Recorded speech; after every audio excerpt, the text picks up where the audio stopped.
By the time autumn hits Antarctica, temperatures plummet toward -40 degrees Celsius, and hurricane-force winds whip across the ice. It is an environment completely hostile to life. Yet right in the middle of this deep freeze, around March or April, the female emperor penguin accomplishes a difficult biological feat. She lays a single egg. The margin of error for keeping it alive is practically zero. If that fluid-filled shell slips and touches the bare frozen ice for even a few minutes, the chick inside will die. Producing that egg takes a massive physical toll. The moment it's laid, the mother's biological energy reserves are completely drained. She needs calories immediately to survive, but there is no food on the ice. Her only option is the ocean, which means she has to leave the egg behind in the freezing air. To bridge this gap between her exhaustion and the freezing environment, the parents must coordinate their efforts with absolute precision, beginning a months-long exchange of responsibility. The exchange begins with a delicate handoff. The mother carefully rolls the egg directly onto the top of the father's feet and immediately turns to begin her trek to the sea. Once the father has the egg secured, he drapes a specialized fold of feathered skin, called a brood pouch, over the top.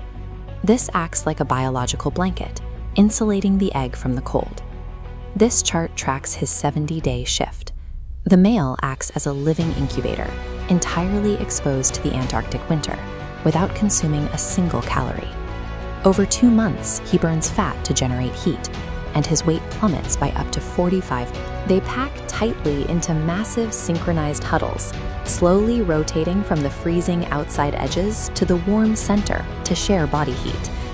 The father essentially sacrifices his own biological mass to keep the thermal environment around the egg perfectly stable. Around the 2-month mark, the chick finally hatches.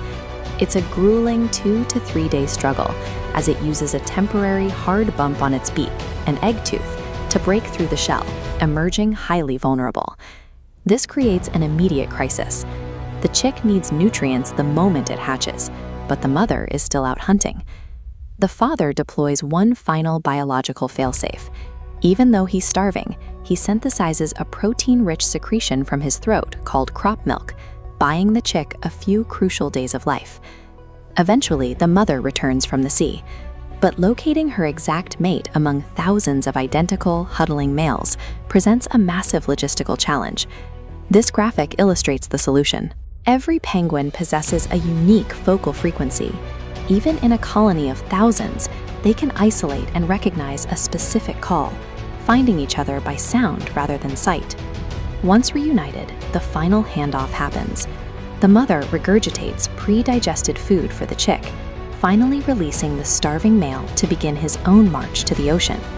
If either parent misses their timing by just a few days, the chick starves.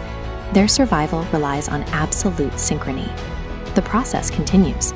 For the next 2 months, the chick remains tucked safely inside the mother's pouch until it simply outgrows it. Next, they form what's called a creche. The chicks pack together into supervised nursery groups to share heat, freeing up both parents to hunt at the same time to meet the chick's growing appetite.